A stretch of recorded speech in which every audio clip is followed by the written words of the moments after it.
So we'll stay on the sagittal plane, but we're going to add in a twist. So we'll be coming for reverse triangle or Parivrita Trikonasana.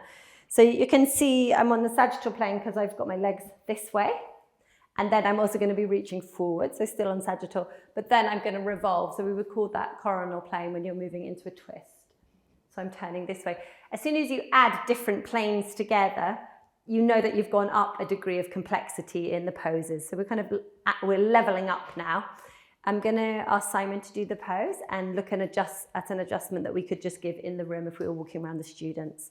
So Simon's going to maybe start stepping, you can stay there, step the feet wide, and then turn in with your right foot and out with your left foot. So the first thing to notice is the alignment of the feet. Looks beautiful, but if he sometimes what I find is people turn this foot really far forward, so they turn the toes in, which means the hip will come around more readily because your hip tends to follow the foot, but it would also mean he was more challenged in terms of balance.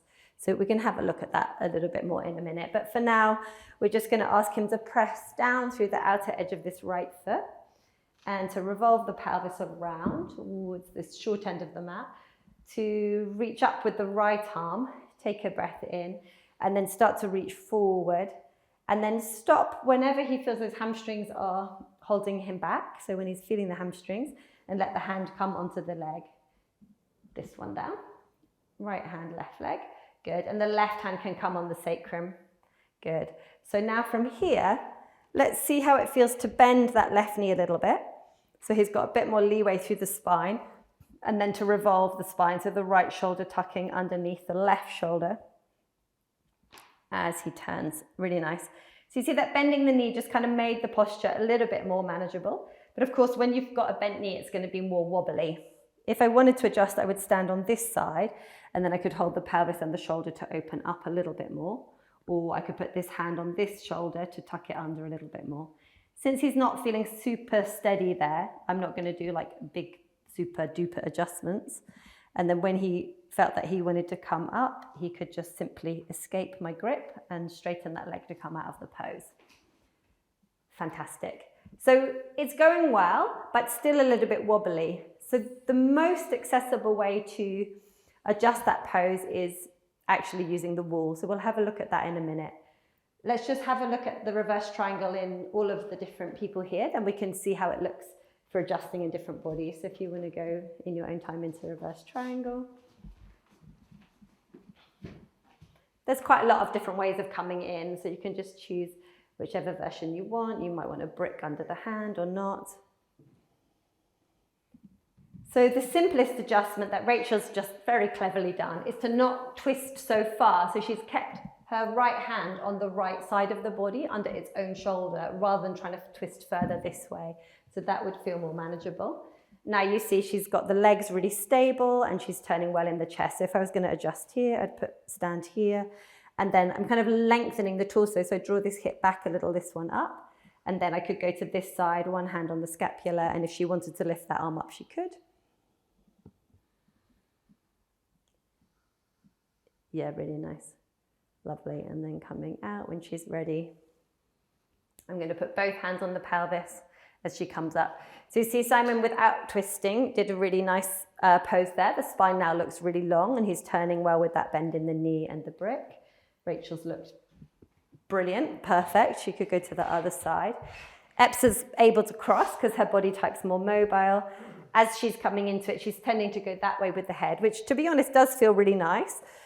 So we can do different ways. We don't always have to do the same way, but for now I'm going to do the classical alignment of the crown of the head kind of in line with the tailbone. And then I'm going to bring this shoulder under, draw back here. Good. She could lift up that arm if she wanted to, if she's feeling stable enough. This one, left arm. Yeah. Yeah, lovely. And then she can come up in her own time. So the other kind of things that we often think of, or that I used to think, is that you had to have the hips perfectly square to be safe across the sacrum. But again, all the research has shown that that's just made up, that the sacrum's perfectly stable. It has such strong ligaments there. Do you want to do the other side? So she didn't really massively need a lot of adjusting because her body type's so open. But what you'll see we did in this case was to bring the head back in line a little bit more with the tailbone if she was going into a C-shaped spine. But otherwise you can see she's really turning a lot already. I could maybe even just stabilize the pose a bit here, so holding the leg with my leg and then kind of holding the pelvis, draw this back a little. And then she could lift the arm if she wanted to. I'm going to just hold there for a bit of stability as I move my leg away. And then if I wanted to do the opening pose, that would be more from here, my right hip next to her left hip. And then I lengthen her torso by drawing her hip back and kind of drawing the shoulder a little bit this way. Then to get away from here, I'm going to hold her pelvis again and step back. And then I could either let go or go back to one hand here, and then she could come up and I'm free to go. Fantastic. So if you want to adjust each other, then we can see how that looks when you're less familiar with the adjustment, because sometimes there's some little tweaks that we want to make. Okay, go for it.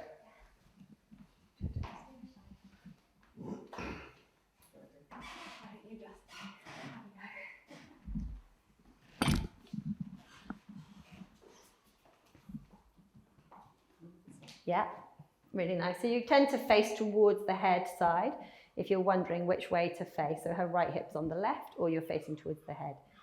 Exactly, that hand's going to go to the ilium and you're going to actually hold on to it this time. And then this hand goes to the front of the shoulder. And then you're basically doing this with your hands. You're kind of drawing them away from each other. Yeah, fantastic. And then what you could do is release this, she's turned so much anyway, and put both hands on the pelvis, so then you've kind of got her with stability. If she was taking that arm up, she could, or not, whatever she prefers. Once you're holding her there, you could release this hip away, and then you could just put one hand on the sacrum, so you're kind of letting go a little bit, release that hand, then she can come up, and as she comes up, you could release that hand away. Yeah. What we could do with Eps, if she does the other side, is to see how it feels for her to have the pelvis really held stable, because really level, because her body's so mobile, it might give her some more awareness and more proprioceptive feedback. So what Rachel's going to do is stand here, frame her foot with her both legs, step forward a bit, hold the pelvis, and this side is forward more, so you can probably see the left side is forward more than the right side. And so Rachel's going to hold, but she's going to exert more pulling, more pressure on this side, like this. And then keeping that, she's going to invite Eps to turn into the twist. And then Eps can tell us if it changes the relationship to the pose at all. It makes it easier to twist. Easier to twist. Not sure that's what we were aiming for. And then she could take that arm up if she wanted to. What you can see now is that Eps is a little bit more gone that side because Rachel's not here to kind of draw her around into alignment, but you can do different things with different adjustments. It doesn't always have to be the same.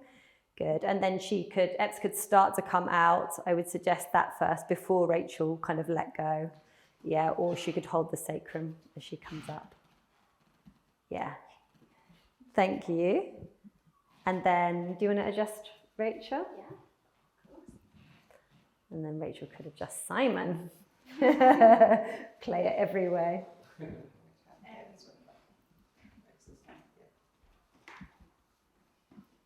Good. So Rachel's going to go into as much neutral pelvis as possible first, standing tall, lifting with the front ilium, anterior iliac spine.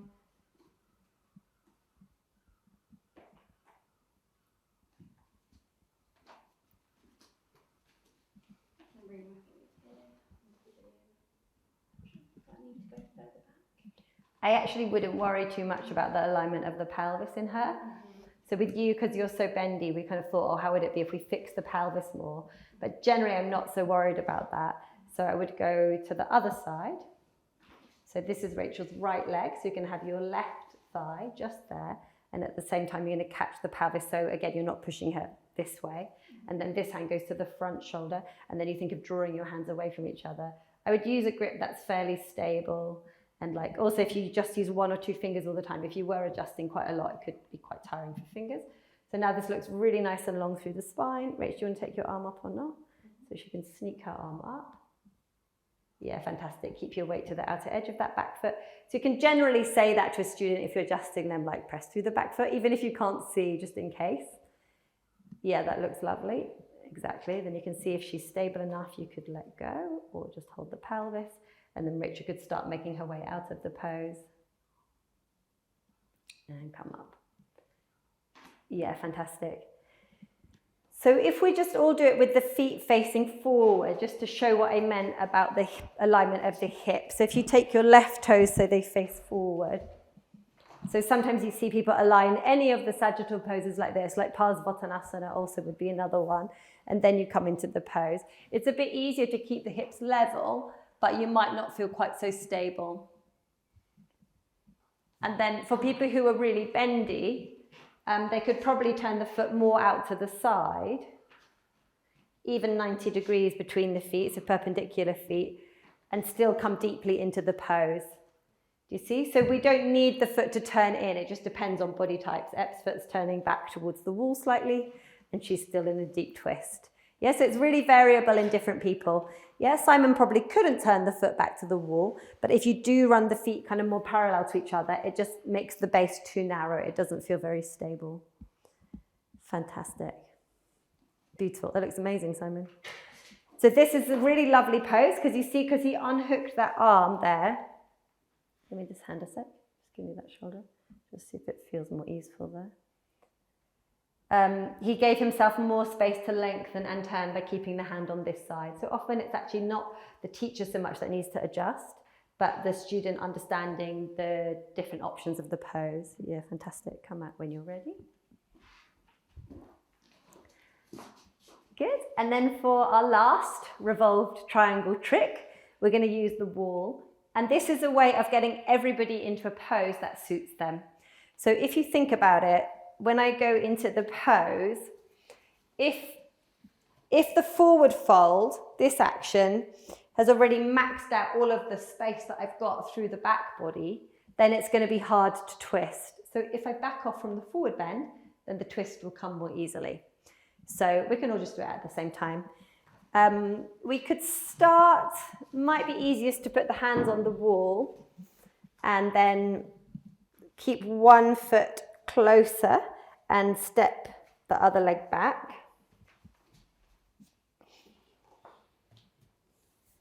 So we're doing left leg, it seems.